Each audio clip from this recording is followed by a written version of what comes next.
ಈ ವಿಡಿಯೋ ಬಂದು ಆಲ್ಮೋಸ್ಟ್ ಯಾರು ಡಯಟ್ ಮಾಡಕ್ಕೆ ದುಡ್ಡಿಲ್ಲ ಅಂತ ಹೇಳ್ತಾ ಇರ್ತಾರೆ ಅವ್ರಿಗೆ welcome to day 17 of competition prep series. ನಾನು ಸುಮಾರು ಜನ ನೋಡ್ತಾ ಇರ್ತೀನಿ, ಜಿಮ್ ಗಳಲ್ಲಿ ಬರ್ತಾರೆ, ವರ್ಕೌಟ್ ಎಲ್ಲ ಚೆನ್ನಾಗೇ ಮಾಡ್ತಾರೆ, ಬಟ್ ತಿಂತೀಯ ಅಂದ್ರೆ ಇಲ್ಲ ಬ್ರೋ ಅಮೌಂಟ್ ಇಲ್ಲ ಅಂತ ಹೇಳ್ತಾರೆ. ಬಟ್ ಫೈನಾನ್ಷಿಯಲಿ ಲೋ ಇದ್ರೆ ಇಟ್ಸ್ ಓಕೆ, ಇರೋದ್ರಲ್ಲಿ ಮ್ಯಾನೇಜ್ ಮಾಡ್ಕೊಂಡು ಹೋಗಿ ಅಂತ ಹೇಳ್ಬೋದು.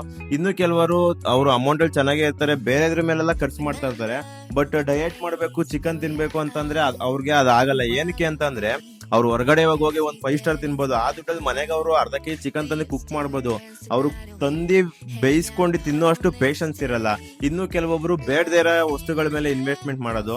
ಒಂದು ಅರ್ಥ ಮಾಡ್ಕೊಳ್ಳಿ, ಇಲ್ಲಿ ನೀವು ಯಾರ ಮೇಲೂ ಯಾವುದೇ ವಸ್ತು ಮೇಲೂ ಮಾಡ್ತಾ ಇಲ್ಲ, ನಿಮ್ಮ ಮೇಲೆ ನೀವೇ ಮಾಡ್ಕೊಂತ ಇದ್ದೀರಾ. ಅಂದ್ರೆ ನಿಮ್ ಬಾಡಿ ಚೆನ್ನಾಗಿ ಕಾಣಿಸೋದಾಗಿರ್ಬೋದು, ಇಲ್ಲ ಬಾಡಿ ಗ್ರೋತ್ ಆಗಿರ್ಬೋದು, ಯಾವ್ದಕ್ಕೆ ಆಗ್ಲಿ ನಿಮ್ಮ ಮೇಲೆ ನೀವು ಸ್ಪೆಂಡ್ ಮಾಡ್ಕೊಂತ ಇರ್ತೀರಾ. ಇಲ್ಲಿ ಯಾವ್ದು ಬೇರೆ ಕೆಟ್ಟ ವಸ್ತುದಕ್ಕೆ ಇಲ್ಲ ಡ್ರಿಂಕ್ಸ್ ಮಾಡೋದಕ್ಕೆ, ಸ್ಮೋಕ್ ಮಾಡೋದಕ್ಕೆ ಖರ್ಚು ಮಾಡಿ ಅಂತ ಯಾರು ಹೇಳಲ್ಲ. ನಿಮ್ಮ ಮೇಲೆ ನೀವು ಖರ್ಚು ಮಾಡ್ಕೊಳೋದಕ್ಕೂ ನೀವು ಥಿಂಕ್ ಮಾಡ್ತಾ ಇದ್ದೀರಾ ಅಂತಂದ್ರೆ ಇನ್ನು ನೀವು ಎಷ್ಟೇ ದುಡ್ದಿದ್ರು ಅದು ವೇಸ್ಟ್ ಅಂತಾನೆ ಅರ್ಥ.